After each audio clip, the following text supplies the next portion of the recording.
falando que eu sou a Nathalie, né? Para quem não me conhece aí, eu sou professora desde 2007 de Sociologia pela Rede Estadual aqui do Paraná e conheci o Du também por volta de 2007 lá na UEL, num projeto em que trabalhávamos juntos, né, o LEMPS, que era um projeto de ensino e pesquisa de Sociologia. Então, eu gostaria de agradecer vocês que estão aí. Michele entrou, né? Gostaria de agradecer a Michele, que deu uns toques aí pra gente em como se organizar numa live. E a Michele, gente, ela também vai ajudar a organizar as perguntas. Então, todas as dúvidas que vocês tiverem, pode colocar nos comentários aí, que eu e a Michele, nós vamos organizar para que o Du possa esclarecer pra gente. Queria agradecer aos grupos de professores, né, meus colegas e colegas do Du, que ajudaram na divulgação aí nas redes sociais, e ao Du que atendeu a essa preocupação, e que é uma preocupação dele também neste momento, né, as informações e as discussões sobre as cotas no vestibular da UEL. A PROP também, gente, que é um programa de assistência estudantil lá da UEL, então PROP. A PROP, assim que encerrar essa live aqui, esse programa vai fazer a transmissão pelo Facebook também. Então, quem estiver ouvindo pela PROP, né, um abraço aí. Então, qual que é a nossa preocupação? A nossa preocupação é que nesse momento em que estamos vivendo, nessa pandemia, com esse isolamento social que nós estamos aí há mais de 6 meses, sem as aulas presenciais, que essa discussão, ela parece que está um pouco faltando. Parece não, né? Está faltando, como muitas coisas estão faltando diante desse isolamento social que se faz necessário no momento. Então, as discussões sobre as cotas, elas sempre são muito presentes nas escolas. Né? Nas escolas em que eu trabalho, pelo menos, há sempre um grupo de professores muito empenhados em informar os alunos, em discutir, e assim por diante. E além disso, nós sempre recebemos nas escolas estudantes lá da UEL que passaram no vestibular pelo sistema de cotas. Então, nos últimos anos, eu tenho recebido estudantes da UEL dos diversos cursos de medicina, história, filosofia, pedagogia, direito, arquitetura, que vêm até as escolas e discutem com os alunos, fazem uma conversa com os alunos. E sempre rola, assim, uma conversa muito legal em que esses estudantes passam a história deles, as conquistas deles, por meio das cotas da Universidade Estadual de Londrina. Então, por mais que nós, né, estejamos trabalhando, o Eduardo vai se apresentar também, e ele também é professor da rede, por mais que a gente tenha trabalhado muito nesses últimos meses, em contato com os alunos, por postagens, por aulas ao vivo, via Meet, ainda está faltando muita coisa. Então, a ideia dessa live, né, dessa conversa que a gente está tendo agora, é justamente para promover uma interação maior, uma socialização das dúvidas, principalmente, dos estudantes, e do conhecimento, das informações necessárias para que se faça o uso dessas cotas. Até porque a gente entende a questão das cotas do vestibular da UEL como um direito, né? Um direito dos estudantes das escolas públicas, é um direito dos alunos e alunas que se autodeclaram negros e negras, e para a gente fazer o uso de qualquer direito, a gente precisa ter o conhecimento, precisa conhecê-lo antes de qualquer coisa. Então, nessa conversa, especialmente, né, para os alunos aí do ensino médio, mas também é uma conversa para quem se interessa pela sociedade brasileira, né, para quem se preocupa em compreender a sociedade em que a gente vive, a realidade em que a gente vive, porque essa discussão é muito complexa, né, uma vez que envolve diversos aspectos da nossa sociedade, né, como os aspectos, as dimensões, os aspectos históricos, sociais, políticos, jurídicos, culturais, educacionais, enfim. É uma discussão muito complexa e eu espero assim, que os estudantes e quem realmente se interessa em compreender e enfrentar as desigualdades raciais e sociais que ainda permanecem na nossa sociedade, se aproveite aí da fala que o Eduardo, que é meu colega de profissão, né, além de amigo, tem se dedicado nos últimos anos como estudante de mestrado, doutorado e também como militante. Então, todas as discussões, todos os eventos que tem tido ultimamente, o Eduardo está presente. Então, aí é com você, Edu. Pode falar que agora eu e a Michelle vamos organizar aqui as perguntas do pessoal. Tá bem. Obrigado, Nathalie. Primeiro, queria agradecer o convite. Sempre importante a gente estar organizando esses espaços. Como a Nathalie disse, é um assunto que deveria ser de interesse, né, de todos aqueles que se preocupam com a sociedade, né, de uma forma geral. Bom, eu vou tentar ser breve para a gente poder bater um papo depois, caso tenha algumas dúvidas. Separei alguns pontos aqui para a gente começar. Primeiro, então, eu queria destacar 3 pontos sobre a importância das ações afirmativas, né, a importância das cotas raciais para a nossa sociedade, né, para a sociedade brasileira. Então, a primeira, que eu vou desenrolar um pouco mais para frente, é a reparação histórica, visto que o Estado brasileiro até então não adotou, né, nenhuma política reparatória voltada para a população negra. O segundo, né, que está aliado a essa reparação histórica, é essa correção da desigualdade de acesso ao ensino superior, que é o nosso tema, o nosso foco hoje, né, que é as cotas no ensino superior, mas nós temos ações afirmativas em outros espaços também. E o segundo é o debate, né, que o tema das cotas gera, né, como esse espaço aqui hoje, né? Então, antes de tudo, as cotas, assim como a Lei 10.639 e a Lei 11.645, né, que obrigam o ensino da cultura e da história afro-brasileira, africana e indígena, né, em todo o currículo escolar da educação básica. Essas 2 leis e as cotas, elas fizeram algo na sociedade que foi gerar a discussão, né? Mesmo quando a discussão começa com opiniões contrárias, já é uma forma da gente estar suscitando a discussão, né? Então esse é um marco importante das cotas na nossa sociedade. Então, gostaria de começar com uma pergunta, né? Qual a necessidade? Né? Por que nós temos a necessidade de implementar e de manter essas políticas de ações afirmativas? É para corrigir desigualdades, e nesse caso que estamos tratando aqui de acesso ao ensino superior da população negra, corrigir uma desigualdade histórica. Né? Historicamente, a população negra foi dificultada e impedida de acessar determinados espaços. Então, as ações afirmativas, elas surgem com esse objetivo, né? Se nós detectamos que num determinado espaço não há a presença significativa de uma parcela da população brasileira, como a população negra, né? Ou, em outras palavras, se nós vemos que metade da população brasileira, né, hoje um pouco mais da metade, se autodeclara negra, por que nós não vemos essa quantidade na universidade? Por que nós não vemos essa quantidade em profissões que são consideradas profissões que ganham mais, digamos assim, né, em curtas palavras?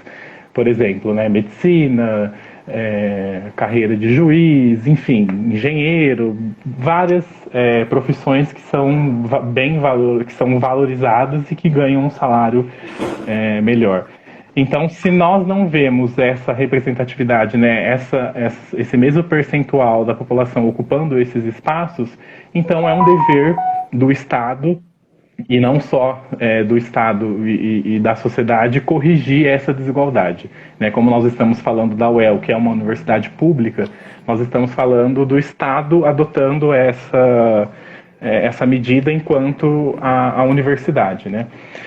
Só que isso a gente pode abranger para outros espaços que a gente vou falar um pouquinho mais para frente depois. Bom, então, se a gente pegar, por exemplo, o caso que aconteceu recentemente do Magazine Luiza, não vou ficar citando o nome deles, porque a gente não está sendo pago para fazer propaganda. Então, o caso que ganhou essa repercussão nacional foi que essa empresa ela fez uma seleção específica para profissionais negros, né? E essa empresa foi acusada de estar sendo racista, né? Esse exemplo ele transparece bem como uma parte da sociedade brasileira ainda lida com essa discussão, porque não consegue, se incomoda com uma seleção voltada só para profissionais negros, mas não se incomoda com a falta desses profissionais nesses espaços. Então, e esse é um dos objetivos, né, eu e a Nathalie somos, né, professores de sociologia. Um dos objetivos da sociologia é ter esse olhar crítico na sociedade, né, é entrar num espaço, né, e observar quem são as pessoas que compõem esses espaços. E quem são as pessoas que não estão nesse espaço? E por que não estão nesse espaço? Né? Esse é um objetivo da sociologia e que a gente tem que fazer essa reflexão sempre, senão a gente cai naquilo que a gente chama de naturalização das diferenças e das desigualdades. Se a gente naturaliza não ver negros e negras ocupando os espaços de poder, então quando a gente vê uma seleção voltada só para eles, então a gente vai cair no acreditar em unicórnios, né, e dizer que é um racismo reverso, né, porque o entendimento do que seria o racismo reverso está aí no mesmo entendimento dos unicórnios. Estou fazendo essa brincadeira porque é algo que não existe, né, assim como unicórnios não existem, o racismo reverso não existe porque o racismo é um sistema de poder, né. Quando nós falamos de racismo na sociedade brasileira, nós estamos falando de um sistema que estrutura a nossa sociedade. Então, não há essa possibilidade de haver um racismo reverso por conta da nossa história, né? Historicamente, quem foram os grupos que sempre ocuparam os espaços de poder, que sempre formularam as leis e etc., né? É a população branca. Então, não há como elas sofrerem racismo dentro da estrutura da sociedade brasileira. Bom, a segunda opinião que sempre surge, né, pegando um pouco o gancho também do caso dessa empresa, é que as pessoas às vezes comentam assim, mas por que então que a gente não fica só com as cotas sociais, né, só com as cotas para a escola pública, né? Du, porque assim, se a gente... Oi? Desculpa te interromper um pouquinho. Diga. Antes que você está falando das cotas raciais e das cotas sociais, né? Não sei se você separou para depois, mas que tal já a gente deixar especificado aquelas porcentagens? Ah, sim, posso falar. Porque daí já fica mais claro assim, hoje... entender que seriam as raciais e as sociais. Sim, bom, vamos lá então. Hoje eu vou falar como funciona o sistema de cotas da UEL, né? Esse é como está definido o sistema de cotas da UEL. Hoje nós temos uma reserva de 45% das vagas. Então, nessa porcentagem, 20% é destinado para alunos de escola pública, independente da cor / raça. 20%, que aí esse 20% voltado só para a escola pública é o que a gente chama de cotas sociais, né, que tem o critério de seleção, no caso da UEL é a escola pública, né, em alguns lugares pode ser a renda também. Então, quando eu digo cotas sociais, eu estou me referindo a essas duas, ou renda ou escola pública. Então, na UEL, 20% para a escola pública, independente da cor, 20% para negros e negras que estudaram todo o percurso escolar na escola pública. E nós temos agora, né, na última avaliação do sistema de cotas, um acréscimo de 5% das vagas de todos os cursos de graduação destinados para negros e negras de qualquer percurso escolar. Eu vou falar um pouco mais para frente, aí, inclusive, se tiver tempo, mas o objetivo... Pode falar. Você falou de qualquer percurso, aí seria particular. Isso, seria, porque muitas vezes ou a pessoa que estudou a vida inteira em escola particular, ou muitas pessoas são bolsistas em escolas particulares, ou estudou 1 ano na escola particular, e pela resolução da UEL, esse 20% destinado para negros e negras de escola pública, ele tem que ter estudado todo o percurso escolar na escola pública. Então, se ele estudou 1 ano do ensino médio na particular, ele não pode concorrer nesse percentual. Então, o acréscimo desses 5% para negros e negras de qualquer percurso escolar é para atender essa demanda de negros e negras que não necessariamente estudaram somente em escolas públicas. Então, no final a gente pode repetir novamente essas porcentagens, aí a gente fala também das datas, Nathalie, né? Isso, as datas. Acabou passando. E aí a gente fala no final para reforçar.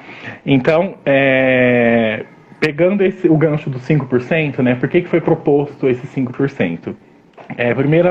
A primeira constatação, né, que nós temos que fazer, primeiro, nós estamos falando do quê? Nós estamos falando de uma desigualdade pautada com base na raça, na cor da pele.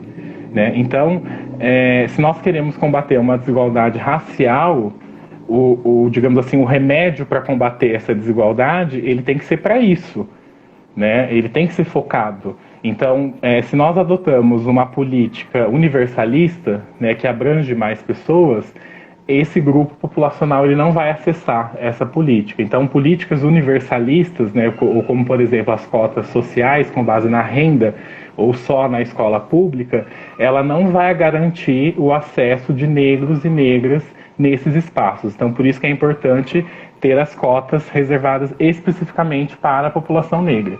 O objetivo é corrigir a desigualdade racial, dessa forma que tem sido feito em diversos espaços.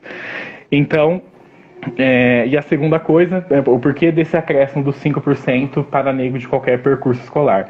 Porque a injustiça racial, ela não se vincula apenas ao aspecto econômico. Ela está interligada, né? No Brasil nós não podemos deixar isso de lado, essas coisas elas têm que ser levadas em conjunto, mas ela não se vincula somente apenas ao aspecto econômico. Então nós podemos, por que eu estou dizendo isso? No caso desses 5% das cotas da UEL, por que foi pensado? Um negro, uma negra que estuda numa escola particular, ela vai deixar de sofrer o racismo porque ela está numa escola particular? Né? Então, nós sabemos que não, e quando foi proposto, né, esse acréscimo dos 5%, foi feito com base que mesmo com base em pesquisas que mostram que nessas escolas particulares, mesmo os negros e negras acessando esses espaços, ainda há uma diferença, uma desigualdade tanto em rendimento quanto em acesso no ensino superior. Então, por isso, do acréscimo desses 5%, né, que a gente tem que fazer essa consideração. Então, só para a gente entender, né, por que surge, fiz o caminho um pouco inverso, né, entender por que surgem as cotas no nosso contexto, no Brasil. Né? Nós temos um contexto que nós sabemos, né, um contexto marcado pela escravidão, né, um número de mais de 4 milhões de africanos e africanas que vieram para o Brasil forçado, né, na condição de escravizados. E nós temos, vou fazer um salto, né, histórico mesmo, que a gente não tem tempo de esmiuçar. O que nós temos com a famosa abolição da escravidão, né, a Lei Áurea? Né? Nós temos uma falsa abolição, porque no momento da abolição da escravidão, a quantidade de negros e negras na condição de escravizados era muito pequena. Então, por que houve, né, a abolição? A abolição houve por conta de uma pressão da Inglaterra para a expansão do sistema capitalista. Isso, né, é o que a gente sempre fala, né, no ditado popular, né, para inglês ver. Né, a Lei Áurea, ela foi, assim como vários outros marcos históricos do Brasil, foi forjada, né, foi uma farsa. Então, não há, com a abolição da escravidão no Brasil, não há uma adoção por parte do Estado de políticas reparatórias. Né? Você decreta que essa população, que até pouco tempo atrás era considerada escrava, você diz que elas não são mais escravas, mas quais as condições que você dá para essa população para que ela seja realmente livre? Né? Não houve essa política reparatória. E, além de não haver essa política reparatória, né, nós temos o que nós chamamos de uma política de embranquecimento no Brasil. Né? O Estado brasileiro, no final do século XIX, início do século XX, o que ele faz? Ele incentiva a imigração europeia para o Brasil. Né? E o objetivo de incentivar essa imigração é para que essa população ocupe, né, os postos de trabalho que está começando a surgir no Brasil, e também por trás disso há essa esperança, né, de embranquecer a população brasileira. Né? Existem vários projetos, né, vinculados tanto ao Ministério da Educação da época, que deixa muito claro essa ideia de embranquecimento. O Eduardo, né? Por exemplo, desculpa te interromper de novo. Diga. Você poderia dar um exemplo assim de um embranquecimento no nosso dia a dia? Né? Além das leis, além do Estado, no nosso dia a dia, como que a gente pode observar esse embranquecimento? Bom, eu acho que vou citar 2 exemplos. Primeiro, quando isso em alguns casos, né, é muito recorrente, quando, principalmente as pessoas que não têm muito contato com essa discussão, vai se referir a uma pessoa negra, né, e chama a pessoa de morena, né, usa termos que remetem menos a essa condição racial negra.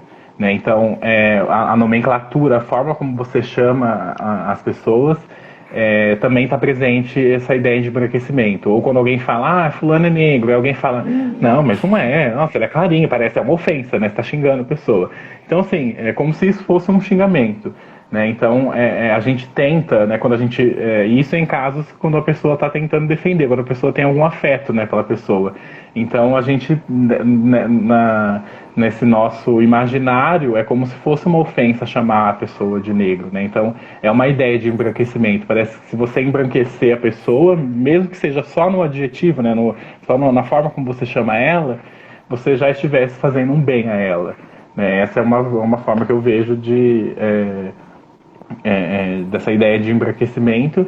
E a gente pode falar um pouco também, vou só citar aqui, que é um pouco o que eu estudo, né, estudei no mestrado e no doutorado, em relação ao alisamento dos cabelos. Né? Isso não é geral, isso é importante falar, nunca é geral, né, mas existem algumas situações em que as pessoas recorrem ao alisamento do cabelo como uma forma também de se proteger desse racismo. Né? Então, nós temos no Brasil, né, a classificação racial, né, a identificação racial, ela vai variar de contexto para contexto.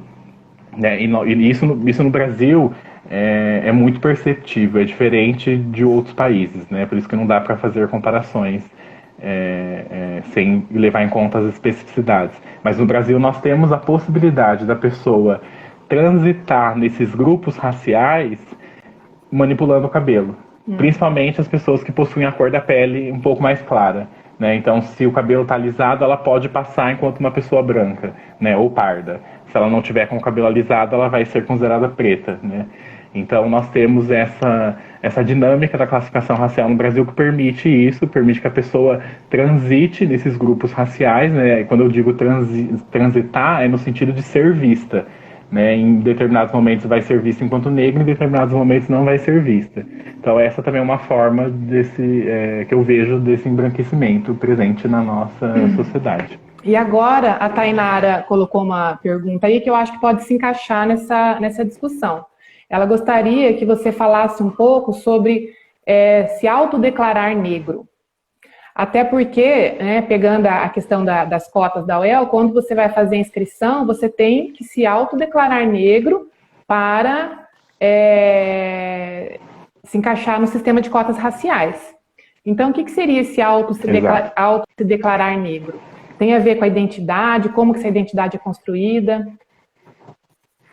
Comenta. Ótimo. Então, assim, nós estamos falando, então, né, eu prefiro, ao invés de usar o termo identidade, eu prefiro usar identificação, né, que eu acho que remete a algo um pouco mais fluido, que deve ser a forma como a gente deve encarar todas as formas de identidade social que nós temos disponíveis para nós enquanto indivíduos. Né?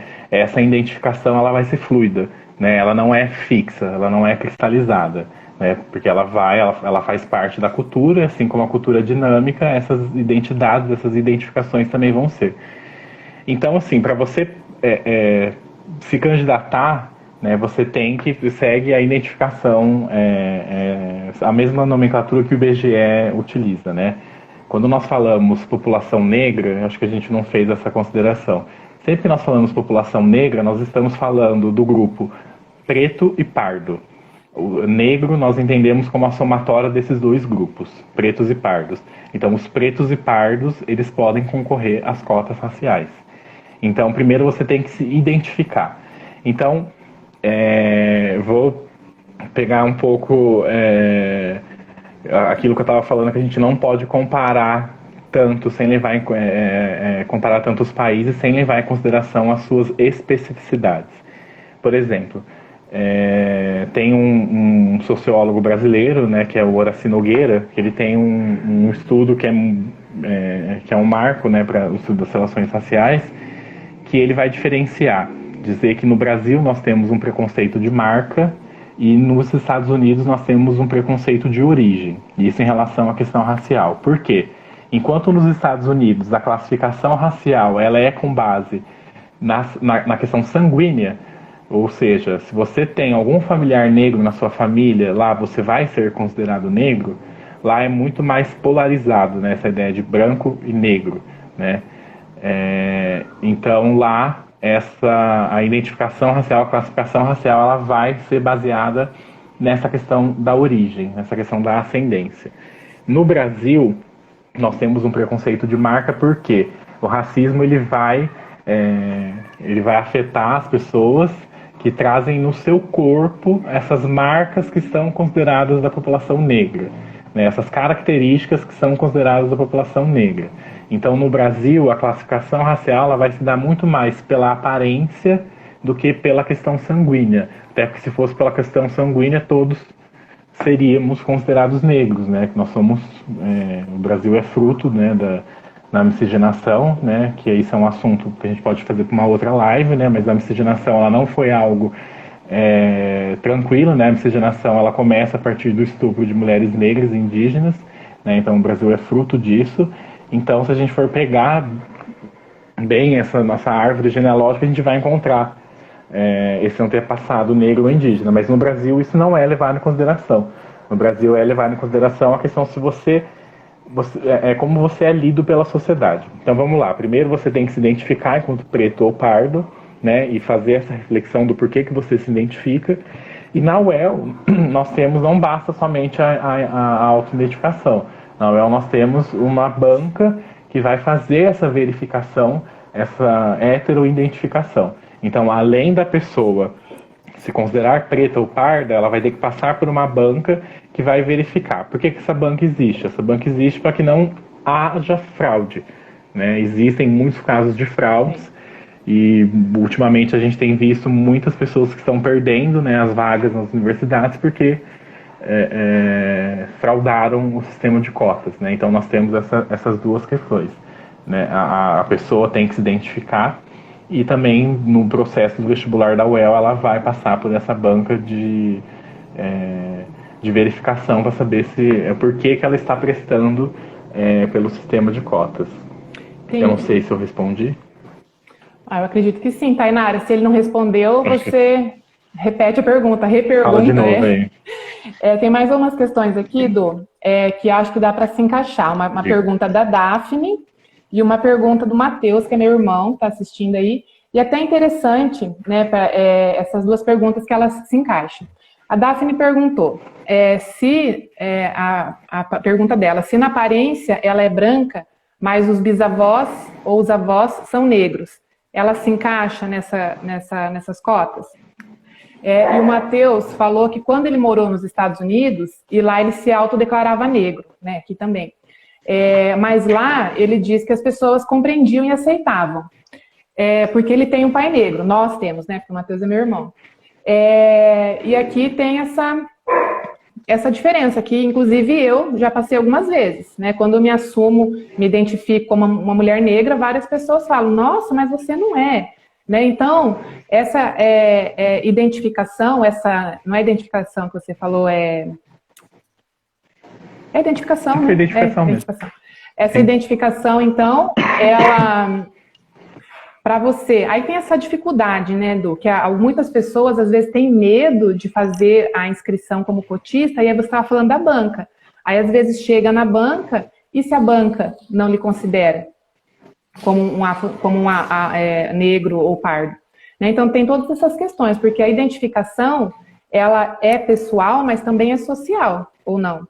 Como que são esses critérios da banca, assim? Como que a banca ela faz essa análise para as pessoas assim entenderem? E até voltando para a pergunta da Daphne, né? Como que eu vou ter certeza que eu me encaixo nas cotas raciais? Sim. Bom, eu acho que todo o processo de identidade, ele é a forma como você principalmente a racial, né? É a forma como você se identifica e a forma como você é visto, né?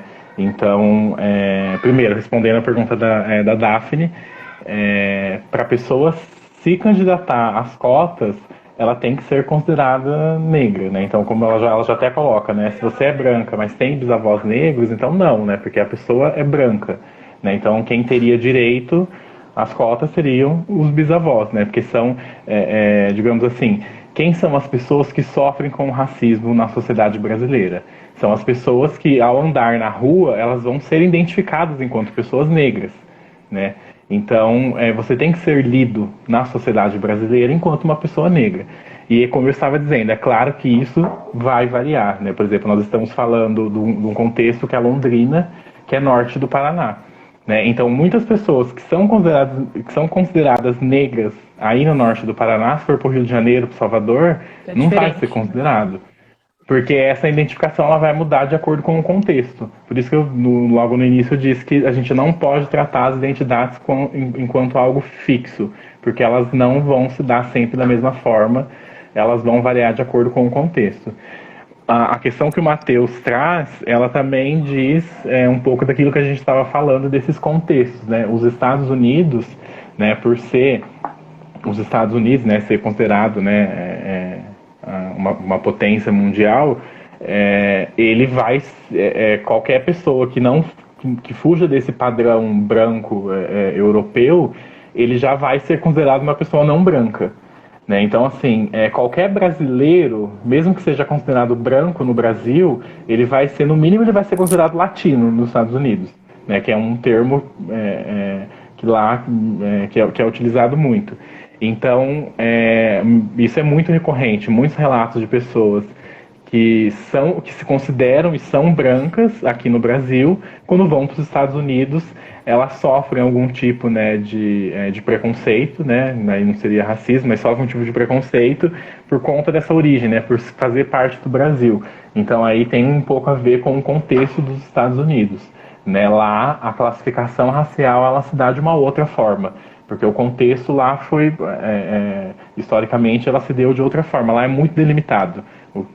Saiu do branco, já pula para o preto, né? Aqui no Brasil a gente tem esse contínuo de cores, digamos assim, né? Essa variedade de cores, e muitas pessoas não são brancas, mas ficam nessa, digamos assim, nesse meio termo, né? Então eu acho que assim, essas pessoas que são frutos, né, todos somos, né, frutos dessa miscigenação, então que nasceram com a cor da pele um pouco mais clara e com os traços, né, tanto do rosto como do cabelo um pouco menos acentuado, elas vão passar por essa dificuldade, vai bater essa dúvida: será que eu presto? Será que eu vou ser barrado? Né, porque as pessoas que têm a pele escura, né, a cor escura, né, e que carregam esses traços fortes, eu imagino que elas não vão se deparar com esse tipo de dúvida. Né? Será que se eu for na banca eles não vão me considerar negro? Né? Então nós temos essa particularidade no Brasil que é uma dificuldade e que às vezes pode ser que aconteça erros. Né? Pode ser que a pessoa ela se considere uma pessoa negra e na banca vai ser uma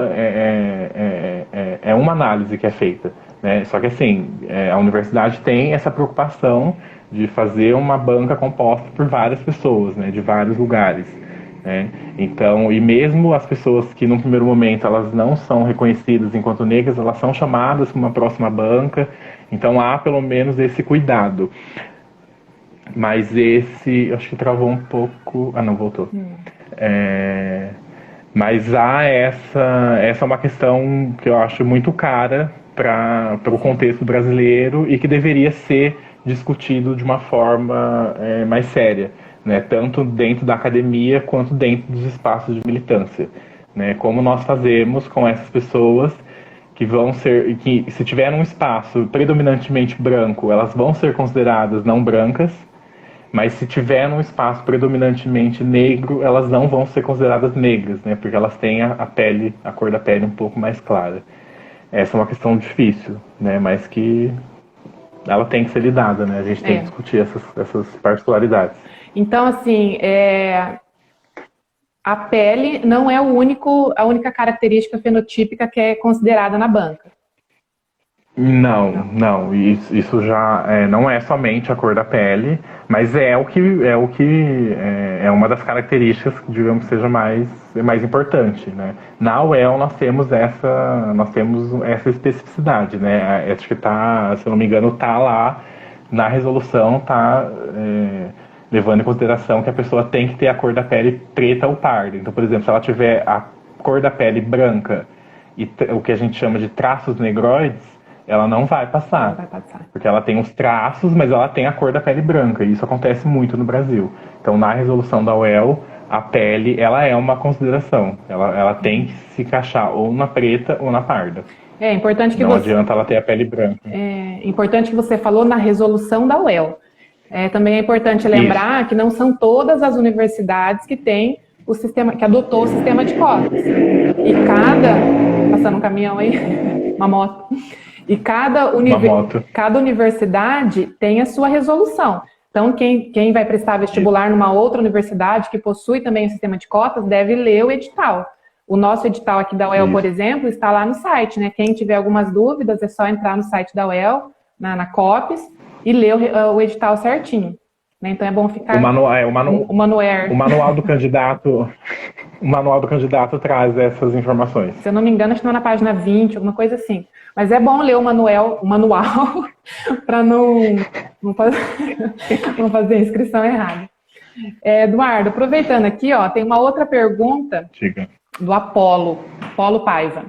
Então ele fala o seguinte, o processo de junção, né, do pardo com a população negra interferiu na política de cotas de alguma forma? Aí uma outra pergunta que ele faz. Existe alguma diferença na avaliação da banca entre quem se declara pardo e de quem se declara negro?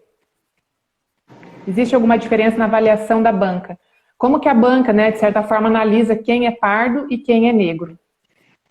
Acho que Tá bom, primeiro assim, são 3 termos, né? Negro, preto e pardo. Sim. Negro é a junção de pretos e pardos, né? Então, quando a gente fala negro, automaticamente a gente está falando de pretos e pardos. Então, a primeira pergunta, né?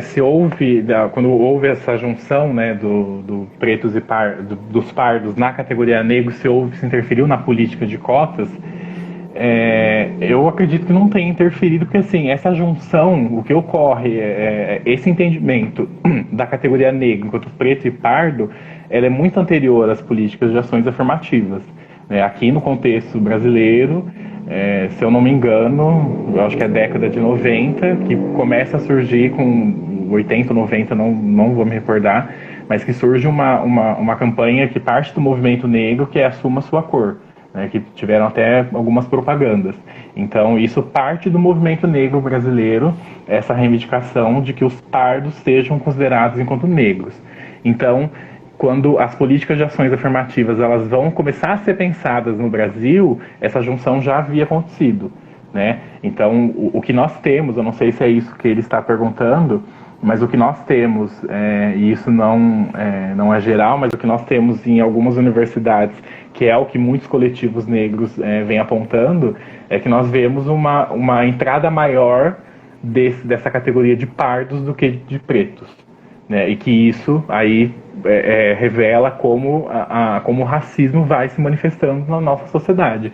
Que nós sabemos que quanto mais escura for a cor da pele da pessoa, mais propensa a sofrer o racismo e a discriminação racial ela está. E o segundo, quando ele pergunta se existe alguma diferença na banca, não, porque isso é muito, pelo menos o pouco que eu conheço, participei de poucas bancas, mas as pessoas que eu conheço que participam, não há essa diferenciação, né? São negros, né? E negros são os pretos e os pardos, não há essa diferenciação. Às vezes as pessoas acham que preto é sinônimo de negro e pardo não. Né, oficialmente, né, o que o IBGE segue, o que as ciências sociais, de uma forma geral, segue, não, negro é a junção de pretos e pardos. Então, na hora que a banca faz essa avaliação, ela está vendo isso. Se encaixa nessa categoria, negro. Né, se tiver, seja preto ou pardo, ela está dentro dessa categoria. Entendi. Então, eu te interrompi várias vezes aí, se você conseguir achar a sua sequência. Imagina! Tem mais. Não, o que eu ia falar, o que ficou faltando, mas que nem sei se cabe aqui, era um histórico das cotas, assim, né? Eu acho que só o que é importante a gente considerar é que, assim, as cotas hoje existem por conta de uma reivindicação do movimento negro brasileiro, né? Então, isso de uma forma geral, a gente tem. Nós temos nós vemos uma primeira proposta do que seria considerado uma ação afirmativa em 1950, no jornal Quilombo, que era um jornal que pertencia ao Teatro Experimental do Negro, que era um movimento negro organizado no Rio de Janeiro. Então nós temos no jornal que eles tinham esse pedido, né, de que negros fossem admitidos enquanto pensionistas do Estado, que naquela época ainda não era a forma como nós temos hoje de uma universidade pública. Então o movimento negro já fazia essa reivindicação. Em Londrina, a história não foi diferente. Em Londrina, as cotas começam a ser formuladas dentro do movimento negro, e aí a gente tem que fazer uma consideração, né, sempre, né, que é lembrar o papel, né, que a dona Vilma teve, que é uma liderança do movimento negro de Londrina, e que todos sabem que as primeiras formulações, né, dessa reivindicação do sistema de cotas na UEL surge nas reuniões que aconteciam dentro da casa dela, né? Então nós temos que fazer essa consideração. Se hoje nós temos essas políticas, é por conta da sociedade que se organizou coletivamente, né? Tem mais alguma pergunta, Nathalie? Deixa eu ver com a Michelle aqui. A Michelle está vendo aqui para mim. Só um minutinho. Faz 20 anos já, né, que tem o sistema de cotas na UEL. Na UEL nós temos, assim, a UEL, ela implementa. Eu sou 2004, né? 16 anos. 2004 implementa. Isso. 2004 implementa o sistema de cotas. 2005 nós temos a primeira turma de cotas entrando na UEL. E aí, desde a implementação, o sistema já passou por 2 avaliações. Uma avaliação em 2011 e uma avaliação em 2017. Né? Em 2011 nós mantivemos o sistema de cotas, tiramos lá uma questão da proporcionalidade que proporcionou maior acesso, né, de negros, principalmente nos cursos de maior concorrência. Em 2017 nós tivemos o acréscimo desses 5% dos negros de qualquer percurso escolar.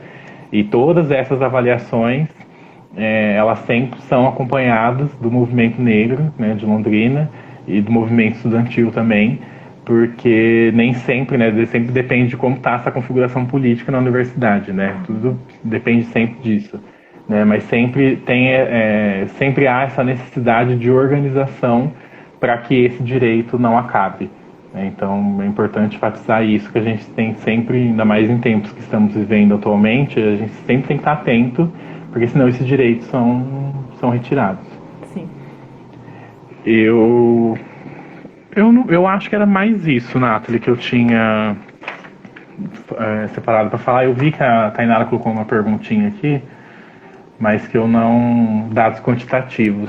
Agora eu não separei aqui, não vou conseguir, mas acho que recentemente saíram algumas reportagens, né, dizendo, né, do aumento, né, do acréscimo da presença de negros e negras nas universidades brasileiras, né? Isso mas eu vou ficar devendo isso, os dados exatos, né?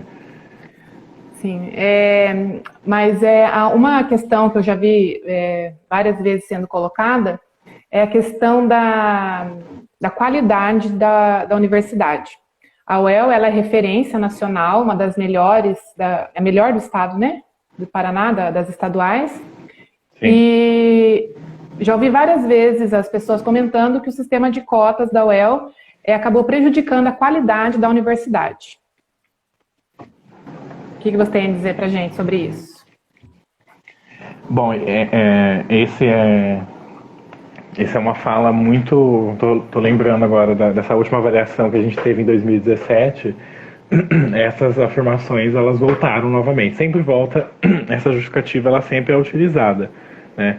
E no começo da live, né, você até falou do PROP, né, o Programa de Permanência Estudantil da UEL. O PROP surge um pouco com esse objetivo, desculpa, de acompanhar as ações afirmativas na UEL. Então, assim, o PROP está sempre atento também, né, o PROP está dentro da Prograde, né, que é a Pró-Reitoria de Graduação. Então, há sempre essa atenção e há também uma comissão de acompanhamento das políticas de ações afirmativas, que está sempre se organizando, né, para fazer esse acompanhamento. Mas a universidade pensa também, tem essa preocupação. Na última avaliação, eu vou ficar devendo novamente os dados, mas foi feita apresentado os gráficos, né, no Conselho Universitário, que foi o local onde foi aprovada a nova resolução, né, que estabeleceu esse novo sistema de cotas que a gente tem hoje.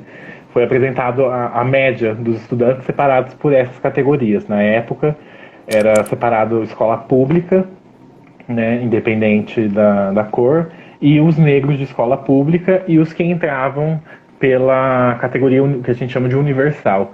E não há uma diferença significativa, né, quando ou as médias são iguais ou elas são, em alguns cursos, elas chegam, as médias dos cotistas são superiores a quem entra na universal.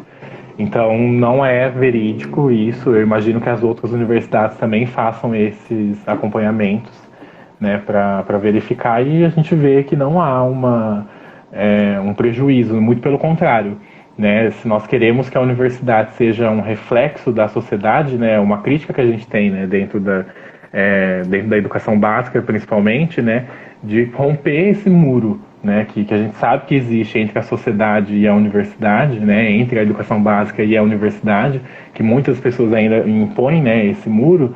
Se a gente quer que isso acabe, né, nós temos que ver dentro da universidade o reflexo da diversidade que a gente vê nos outros espaços, né? Então, como que isso... claro que tem que ter essas políticas de acompanhamento, por exemplo, a universidade ela tem que dar esse suporte, né? A gente não... que é o que a gente entra no aspecto da permanência.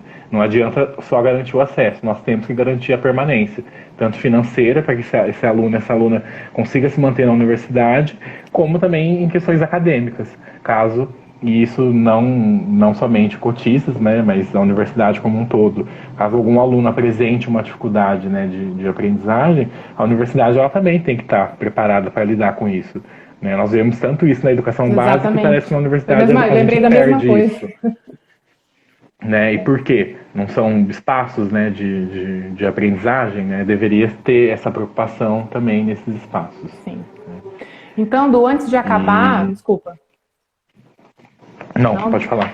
Vamos então reforçar as datas aqui, né? Lembrando que a UEL ela está com um novo formato, esse vestibular agora, de 2021, em função da pandemia. Então, nós estávamos acostumados com duas fases, né, do vestibular da UEL. Este ano não vai ser no final, seria no final deste ano, o vestibular normalmente, mas em função da pandemia, a prova vai ser no dia 14/3, em março. As inscrições, elas estão abertas desde o dia 14 de setembro e vão se encerrar no dia 30 agora de outubro. Então, tem todo este mês ainda para as pessoas para os estudantes realizarem a inscrição. E a prova, que vai acontecer no dia 14/3, ela vai ter também uma fase única, né? Nós estávamos acostumados com 2 fases, então vai ter uma fase única, acho que são, se eu não me engano, 50 questões, mais a redação. Tá? Então são essas datas, e fiquem atentos, né, o edital, que lá ao manual do candidato, que traz todas as informações, inclusive das cotas, se ficou alguma dúvida. E aí, Edu, para encerrar, e se você quiser concluir a fala,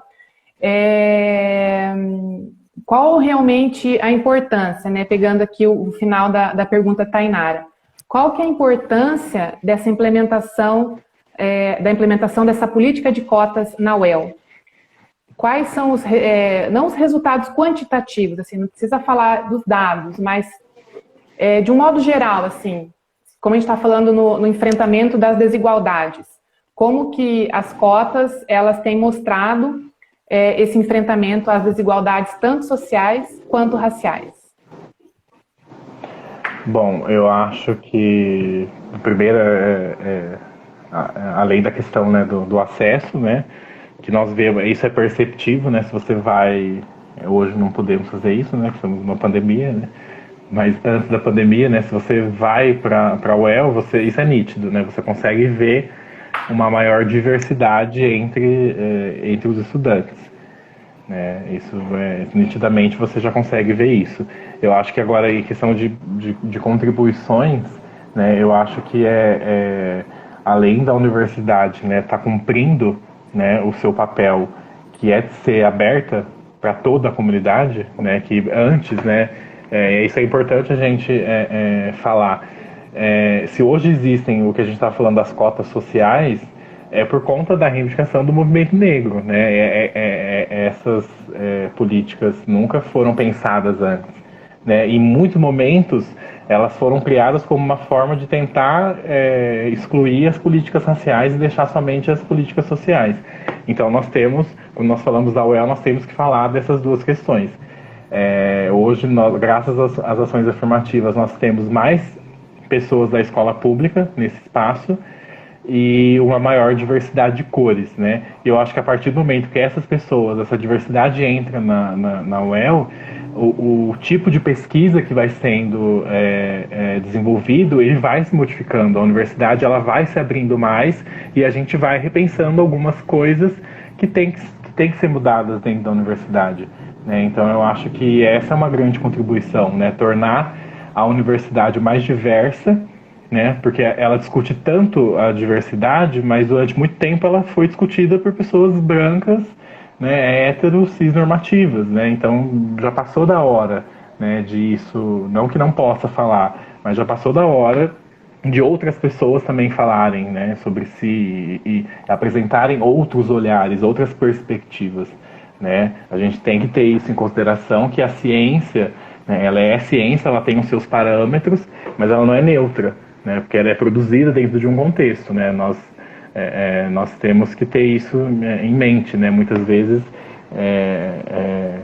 a universidade não avança em determinados espaços porque ela não parou para pensar isso, né? Então eu acredito que as ações afirmativas elas trazem essa contribuição também, que a gente vai ver, a gente já vê, mas acho que daqui a um tempo a gente vai conseguir ver melhor assim, essa diversidade de pesquisa, essa mudança de alguns enfoques de pesquisas que vão sendo produzidos e que antes não ocorriam dentro da universidade. E eu acho que é isso, assim, só para finalizar, assim, vocês que estão aí terminando, estão no 3º ano ou vão terminar o ensino médio e se encaixam nessas categorias, estudou na escola pública, se considera uma pessoa negra, preta ou parda, prestem pelo sistema de cotas. Não deixem, não acreditem nessa história que as cotas você está entrando pela porta dos fundos, isso é uma falácia, né? Isso é um direito que vocês têm e vocês devem usufruir, né? Não deixem isso acabar e usufruam desse direito. E eu só queria deixar por último, caso vocês tenham dúvidas, sigam, né, a página do PROPE-UEL, PROPE-UEL, porque está sempre divulgando as informações. Então, se vocês quiserem ficar ligados, sigam a página. Exatamente. Eu acho que é isso. É isso, né, Edu? Pensar que uma universidade pública, ela tem que atender o povo, né? Toda a sociedade brasileira. Exato. E não ser destinada a um pequeno grupo que tem mais recursos, que tem mais condições. Né? Então, eu acho que a UEL cumpre muito bem este papel. Né? Até rimou. Então, tá encerrando aqui, ó, temos 20 segundos restantes. Então, agradeço, gente, todos vocês, todas vocês, ao Du, a Michele, todo mundo que participou. E até uma próxima aí. Obrigada, gente. Obrigado, boa noite. Gente. Obrigada. Tchau, tchau. Tchau, tchau. Vamos ocupar os espaços, Michele. Vamos.